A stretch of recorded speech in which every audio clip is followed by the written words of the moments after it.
ñu ngi nuyu ñi fi teew ñëpp ku ci nekk ci turam ak santam di rafetlu initiative bi nga xam ni annuellement jigéen ñi ñu ngi koy def rawatina yenn organisation yi nga xam ni dem nañu sax ba nekk institution parce que dañoo bokk ci suñu quotidien muy Laas Kofi di wax ni vous avez raison d'organiser. Pourquoi? Parce que xalaatu célébration 8 mars enseignante moo ko wax àddina bi yëpp jël ko kon tàccu leen seen bopp. kon ñu gis ni xel mu rafet mën na jóge ci corporation bu ne na fekk ni lañu ci soxla ba moo indi thème bi ñu fexe ba jox nit ci pouvoir pour mu mën a xalaat ba àddina bi mën koo bokk wala askan bi mën koo bokk.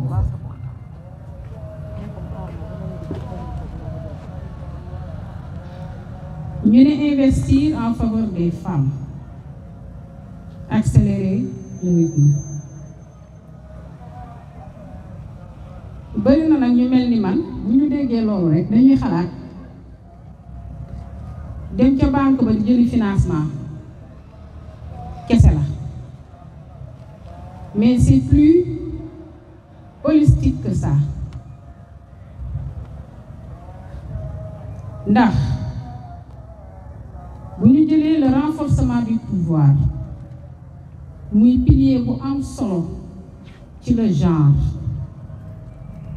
ma préciser nag genre et développement ñu gën ko xam ci terme empowerment muy un mot anglo-saxon boo xam ni depuis le 17e siècle ñu ngi ko doon wax ci ay communauté yoo xam ne dañu bëggoon a am seen autonomie maanaam di gérer seen bopp ñu autonome empowerment boobu ñu ne bu ñu ko gëstoo dañu gis ni le pouvoir est multidimensionnel maanaam sañ-sañ dafa bari ay strate dafa bari ay échelon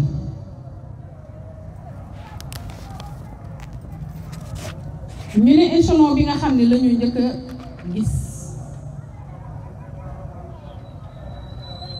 mooy am xam-xam kon yaakaar naa journée bi justifié nañu li ko enseignante proposé ndax dafa amoon xam-xam mbir mi dem ba law ba toll fii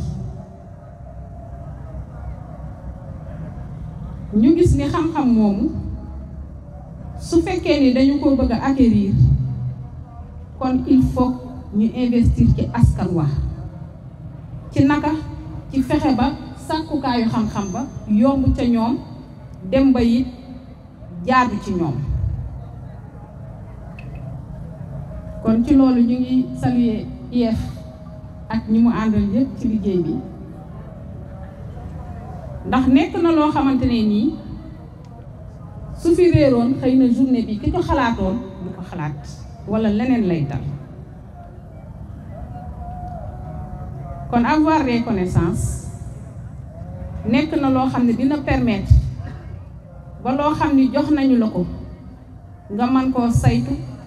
man koo téye man koo màggal man koo fuul man koo ñoŋal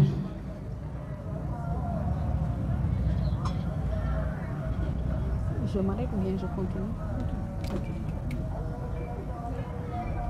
ñu ne deuxième bi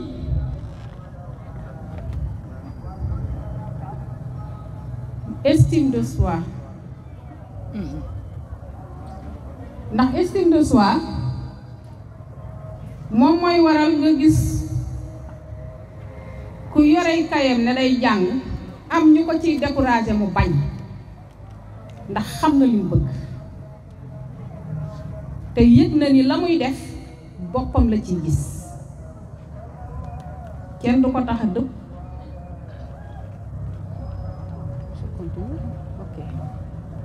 dara du ko tax a dëpp kenn du mën a wañ loxoom. yaakaar naa bari ngeen ay cas ay xale yoo xam ne seenum njàng bëgg nañ koo écourter wala ñu dugal ca lu ca bokkul yéen ngeen gérer parce que tàggat nañu leen ba ñu xam ni lii may def intérêt la ci man te dara duma tax a wàññeeku ndax bu ca ragal nekkoon wala jiixi jaaxa dëpp la day yomb kon estime boobu manqué na kon yëg-yëg boobu nga xam ni force la ci nit ki dafa nekk lu am solo ci pouvoir yi nga xam ni moom lay bëgg a yóotu ëllëg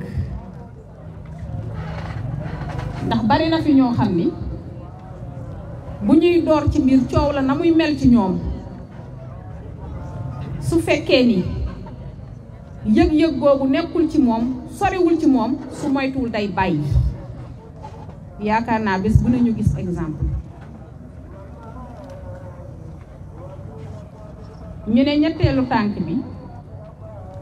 mooy accès et contrôle de ressources balaa nga ne naam ne fa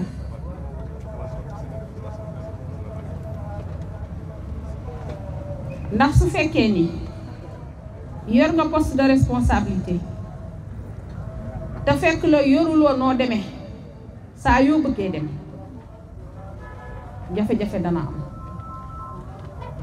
kon accès et contrôle de ressources dafa am solo ci ni nga xam ni moom la ñu bëgg pour mu dem ci jigéen ñi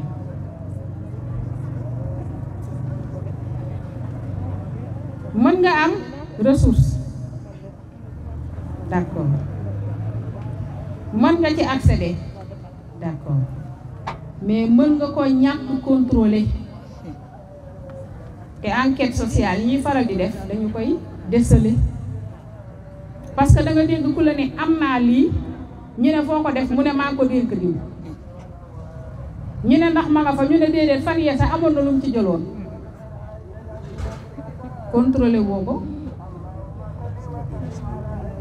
am nga ci accès yaa ko moom mais contrôler wuloo ko beneen tànk bi am po mën taxawee mooy coow li mooy le pouvoir intérieur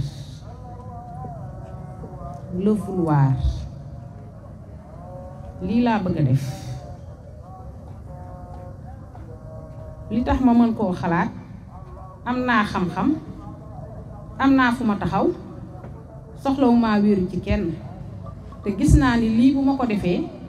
jaadu na te war naa mën a jëmale kanam pouvoir intérieur boobu nekk na lu am solo lool ba nga xam ni diñ na diw lu mu màtt mu dagg parce que mi ngi ci moom togg na ko xalaat na ko saytu na ko te it xam na ni am na liberté te am na droit xalaate noonu te malheureusement bari na ci suñu mbokk jigéen ñi comme ni ko ONU Femmes waxee fukk yoo jël benn bi mi ngi ci extrême pauvreté waaw ma laaj leen benn économiste dafa doon wax ni ñi nga xam ne namuñu dara maanaam dañuy faj seen soxla fajalaate ñi ñu dendal seen soxla denc lu baree bari ñu ne ñooñu ñaata la ñu ne ñooñu yegguñu sax 2% ci population bi ñu ne léegi ñi nga xam ne mënuñu dara mënuñu seeni mbir dara ñu ne ñooñu nu ñu toll ñu ne ñooñu àgguñu 3%. waa diggante bi ñooñu fuñ ne mooy le reste majorité bi ñu ngi sombrer dans la pauvreté donc le pouvoir intérieur dina permettre ñu tracer suñu yoon ni lii la ñu bëgg mais ñu am beneen dimension du pouvoir mooy le pouvoir de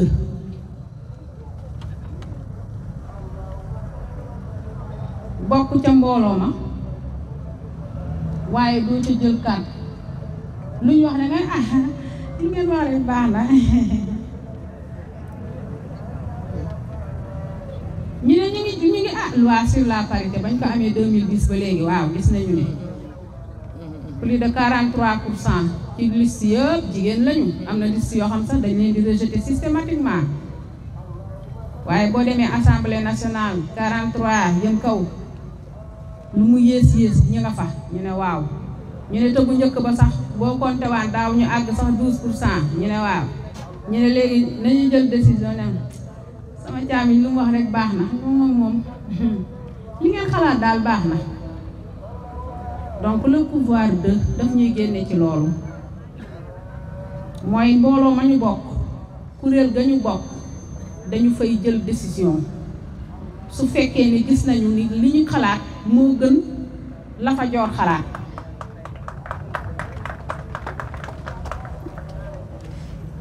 donc le pouvoir de dañuy bëgg ñu gën koo cultiver en nous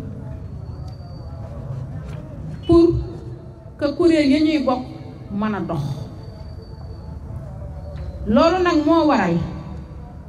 ci ministère de la femme dañuy dàq mbootaay indi kuréel dañu fay dàq mbootaay teg fa kuréel je parle sous le contrôle de la coordonnatrice du SEDAF madame Ndiaye pourquoi mbootaay mooy membre ya dañu leen a boot waa léegi yow buñ la bootee loolu mooy lan est-ce que di nga fa sañ a jël décision bu contraire ak ki la boot non mais kuréel nag dañoo nekk à équidistance bu centre bi mooy parce que ku ci nekk ci ñun am nga pouvoir de prendre une décision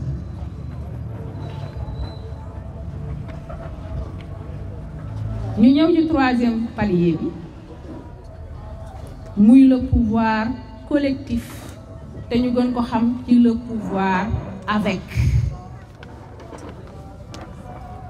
ñu ne waa SCOFIDE lii lañu xalaat ne bu ñu ko proposé ci njàng mi dana gën a dox waa AFA woo ne waaw ñoom tamit de gis nañu ne loolu rafet la ñu ànd ci waa FAFS ne loolu day buñ ko gënoon a defee nii dana gën a baax ñu ne nañ ko defee noonu ñu gën a fortifié wu pour wane ni ànd bi jël décision moom moo ñuy indi ci pouvoir collectif boobu te dinañu permettre ñu mën a renforcer ci li ñu xalaat ni bu ñu ko defee dana gën da ngay dégg nag benn baat ñu xaw a naqari mooy mbootaayu jigéen daal moom mbooloom jigéen moom du ñuy ànd wala ngay dégg ñu ne bu kenn jiitoo ñu ngi koy fakkatal donc mu nekk ay cliché défavorable yoo xam ne dañ koy wax jigéen ñi te loolu nag ñi nga xam ne ñoo yor xam-xam te di ko jàngale kenn gënu leen a war a jiitu ca xeex ba xam naa ni ñoo ngi ci waaye nañ ca gën a sóobu pour dindi cliché défavorable yooyu nga xam ne dañ koy def jigéen ñi ñu fi mu ne nii de candidat bu fi jiitu kenn du ànd ak moom jigéen moom du ànd ak moroomam day seet keneen parce que conception boobu la ñuy am ci jigéen ñi daal donc loolu nañuy fexe ba renverser ce cliché défavorable yi ñuy def ci jigéen ñi te ñuy jël pouvoir collectif boo xam ne gis nañu ne lii ñu xalaat lu rafet la kon ñun ñëpp nañu ànd taxaw ci. Quatrième niveau nag boobu nag la ñu gën a soxla fi ñu toll nii mooy le pouvoir sûr. Le pouvoir sur les institutions de l'État. Le pouvoir bi nga xam ni dana permettre suñu bëggee ñu modifier code de la famille dugal ci autorité parentale daal di effacer wala vous êtes d'accord les hommes ñu effacer puissance ban la ñu koy wax waxal ci kaw wala ñu bind ko au crayon jarul effacer nañ ko bind au crayon pour l'instant. Donc ce pouvoir sûr boobu lañ toll te loolu lañ bëgg fi mu ne nii ndax mooy permettre comme suñu code de la famille texte juridique la nguur gi def la mu war a def su gisee ni taxawaay bi tar na te ñii li ñuy wax xam nañ ko mu mën a xoolaat élément yooyu ak yeneen élément nag bu waa AGS ñëwee ñoom ngeen laaj leen yeneen élément ndax am nañu yeneen yuñ ci surxal yoo xam ni moi je suis pas juriste waaye nee nañ boobu it war nañ koo xoolaat mais pour l'instant nañu lijjanti bi ba pare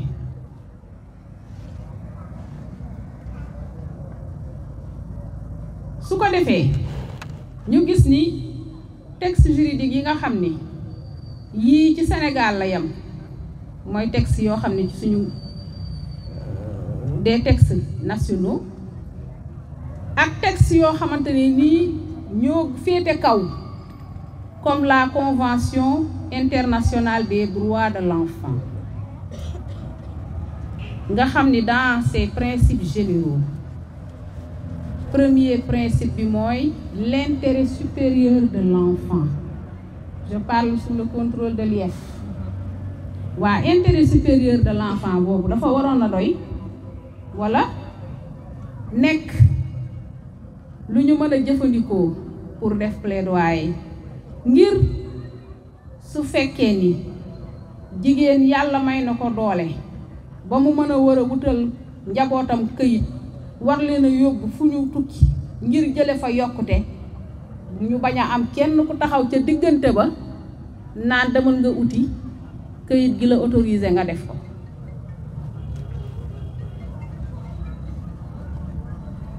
foofu la coow li tollu nag kon ñu gis ni nañu fexe ba nu ñu gën a booloowee ba li nga xam ni moom la ñuy soxla ñu mën koo am ndax soo nee investir kat dafa bëri ay pàcc muy la tam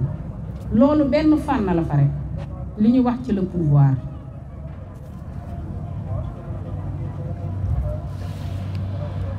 ñu ne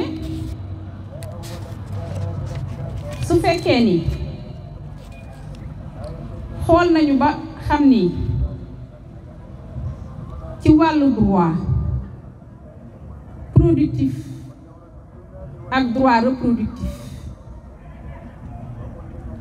gis nañu ne respecté nañ ko ci wàllu jigéen ñi dana gën a bokk ci li nga xam ni moom nga bëgg ngir ñu jëm kanam ndax yaakaar naa doo investir pour wàññi wala waaj delloo ginnaaw ñu ne aussi ñu investir it ci wàllu yokk koom-koom le pouvoir économique loolu aussi dafa nekk pilier boo xam ni dafa am solo ci investir bi ñu wax grand E waaye troisième bi moom mooy ñu investir ba nga xam ni dinañ nekk ci sphère politique et juridique dinañ fa taxaw boo xam ni seeni àq ak seeni yelleef danañ ko gën a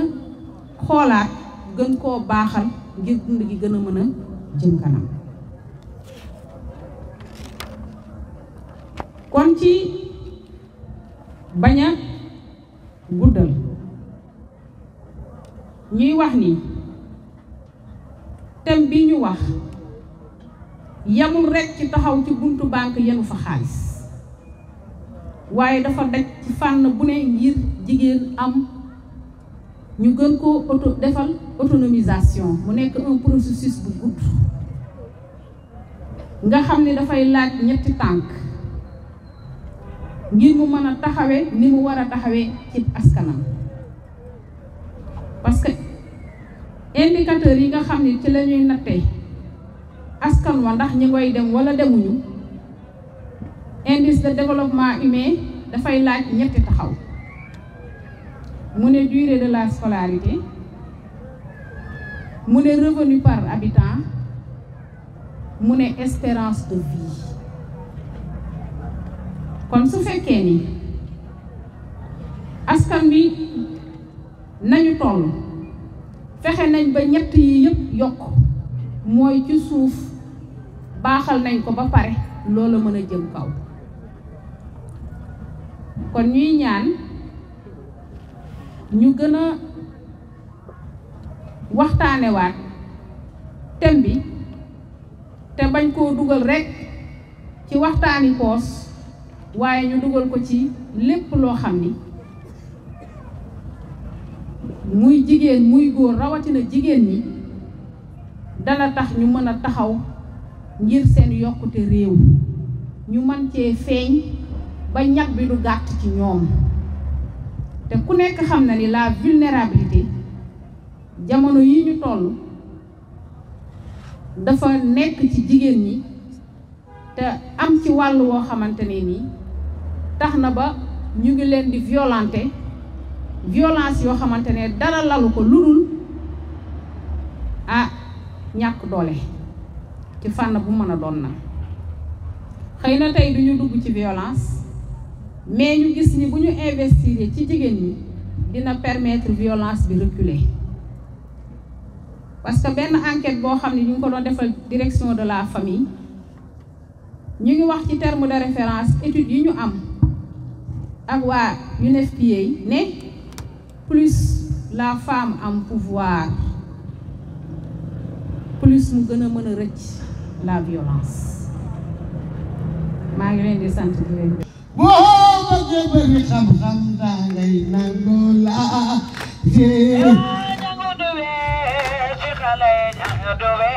ci mag waaw awa ñaay biram ngeen njaay yaay abib layo ndangu duwe ci xale ñangu duwe ci mag boo bëggee bëri xam-xam daa ngay nangoo laa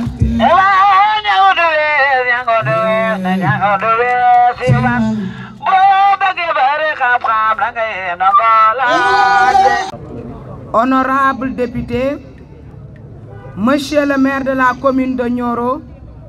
Monsieur l'inspecteur de l'éducation et de la formation, Messieurs les chefs de service, notabilités coutumières et religieuses, chers parrains et marraines, chères enseignantes,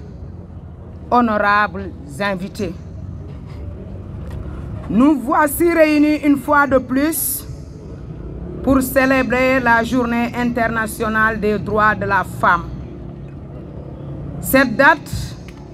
devenue incontournable dans l'agenda international grâce aux multiples efforts et sacrifices consentis au fil des années de lutte pour des femmes qui ont cru fortement à un monde plus juste. Aujourd'hui, pour notre part, nous avons décidé de tenir haut ce flambeau et d'œuvrer pour la réalisation de cet idéal. Ainsi, la SCOFID communale, composée essentiellement des enseignantes de la commune de Nioro, s'inscrivant dans ce siège, a décidé de jouer pleinement sa partition. En effet, les missions confiées à cette organisation sont entre autres d'œuvrer pour la promotion de l'éducation des filles, de jouer un rôle de veille et d'alerte contre toute forme de violence faite aux filles,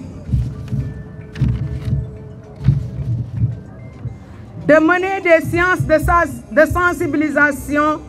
et de formation. Soucieuse de mener à bien sa mission, la SCOFI a entrepris plusieurs activités au sein des établissements scolaires, comme l'organisation de causeries dans les collèges d'enseignement moyen, des cours de renforcement dans les écoles élémentaires pour les élèves de CM2, organisation de génie en herbe, formation sur l'hygiène menstruelle dans les collèges d'enseignement et les classes de CM1, CM2 à l'élémentaire. Toutes ces activités doivent concourir à assurer nos filles une scolarité achevée et parfaite en vue de relever le défi de l'autonomisation des femmes. Cette journée sera mise au profit pour réfléchir sur les problématiques de l'autonomisation des femmes. Quelles solutions pour préparer nos filles? Enfin, je ne saurais terminer mon propos sans rendre hommage aux enseignantes, membres de la SCOFI, qui n'ont ménagé aucun effort pour la réussite de cette activité. Leur engagement, leur détermination sont sans cesse, sans commune mesure. Comme des soldats au front déterminés à libérer la patrie, elles foncent directement sur les ennemis qui ne sont personne d'autre que l'analphabétisme et l'ignorance. C'est la raison pour laquelle je lance un cri de cœur.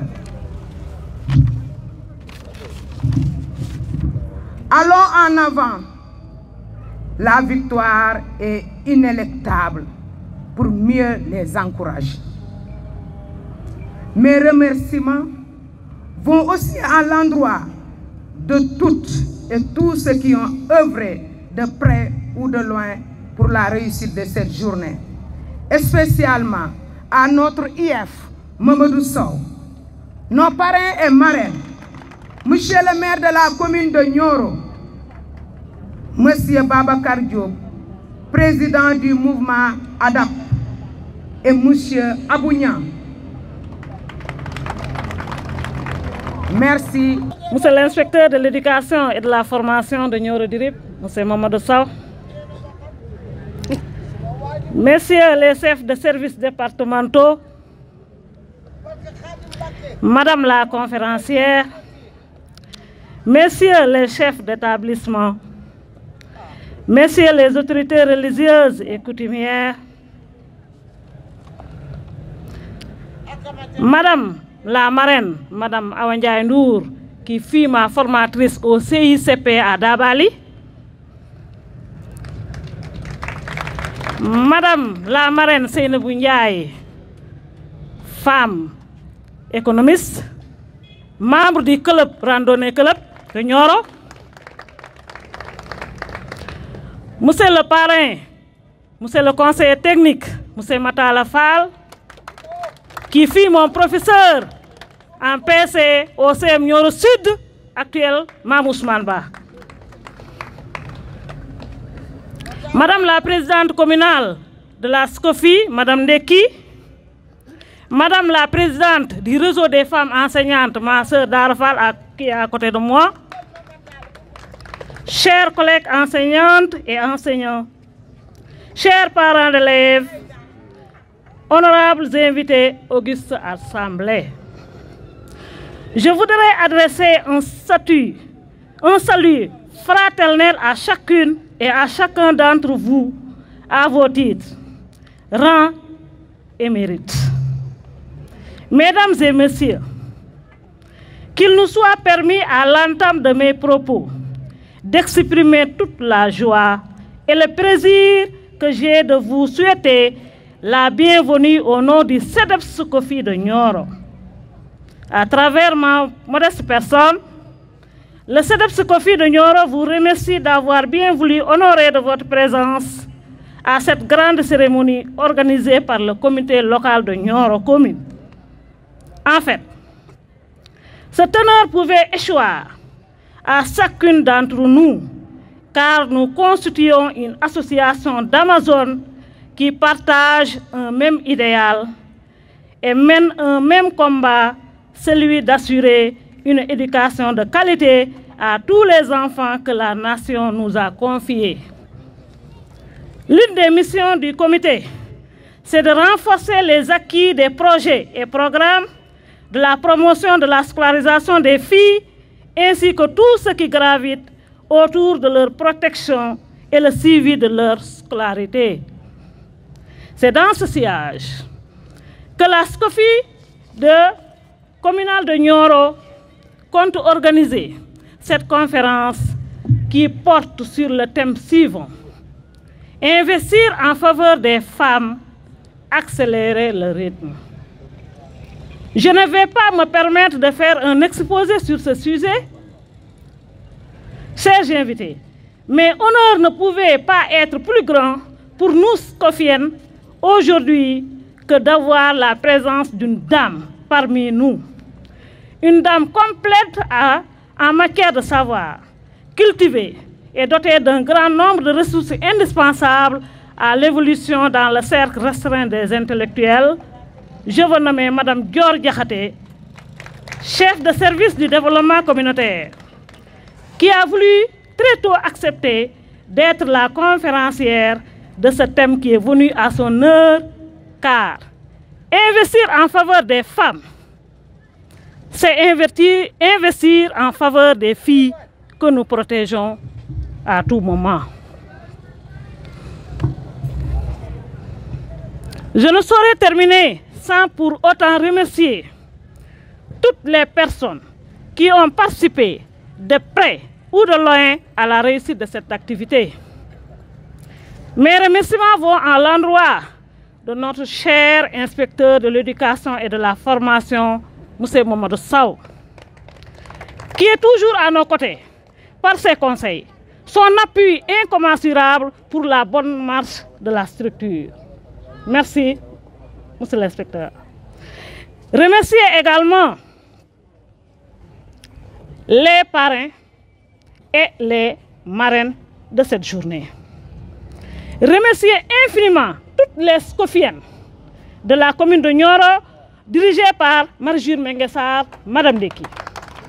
Ces vaillantes dames, avec ces belles tenues, par leur engagement et leur détermination, passent tout leur temps à se sacrifier pour une cause noble qu'est la promotion de la scolarisation des filles. Merci à ces vaillantes dames. Vraiment, je vous souhaite toutes une très bonne fête de femmes. Merci de votre aimable attention. Monsieur le maire de la commune de Nioro, Madame la présidente communale, Madame la présidente départementale, distingués et participants et participantes à la cérémonie. C'est à la fois pour moi un honneur et un plaisir d'être parmi les marrains. Merci d'avoir porté votre choix sur ma modeste personne. La SCOFI a largement contribué à la lutte contre l'analphabétisme en faveur des filles au Sénégal en général et dans le département de Nioro en particulier.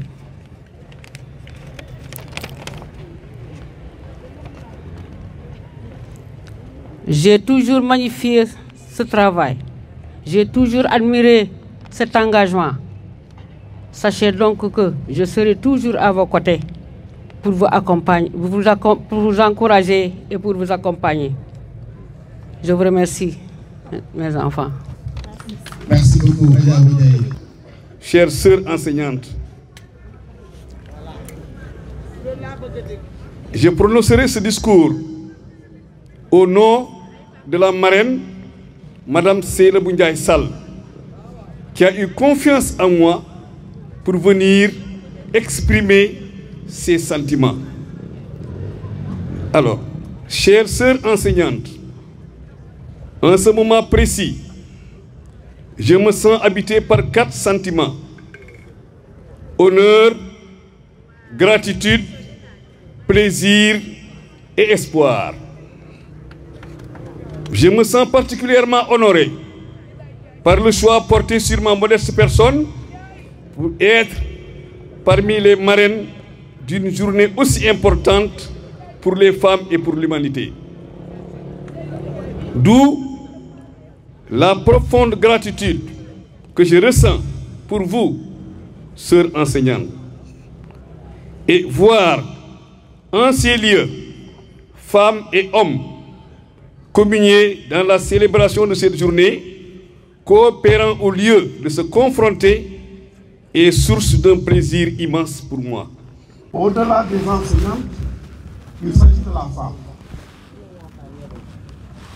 Et comme vous le savez, la femme, c'est le moteur de tout.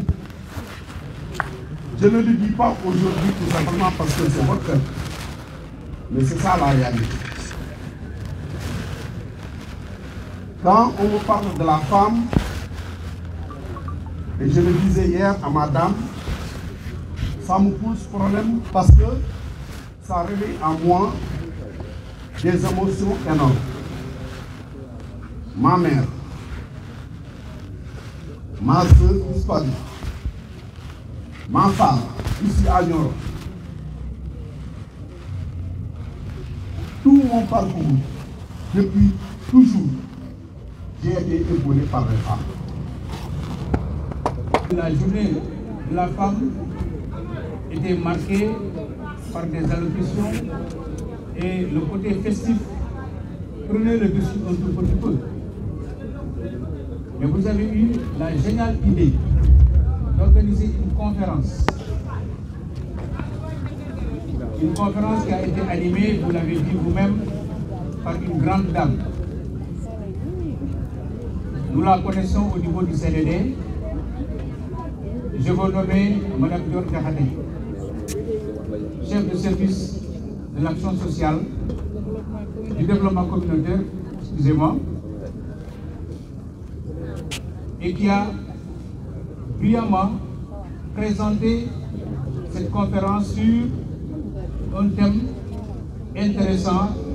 à savoir investir en faveur des femmes. Le contenu a été tellement pertinent qu'il n'y a pratiquement pas eu de réaction. Parce que tout était clair et véritablement, elle n'a pas été aérienne.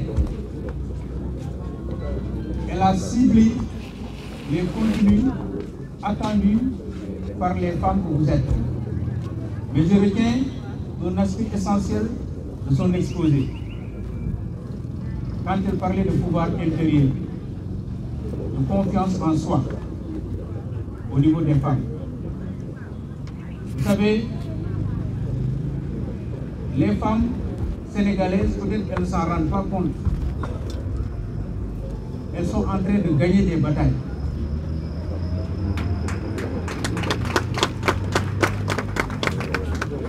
Et la première bataille qu'elles sont en train de gagner,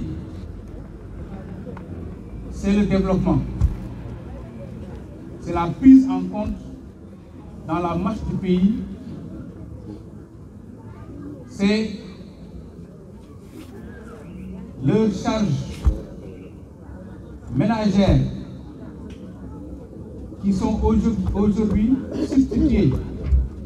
par des charges professionnelles et qui influent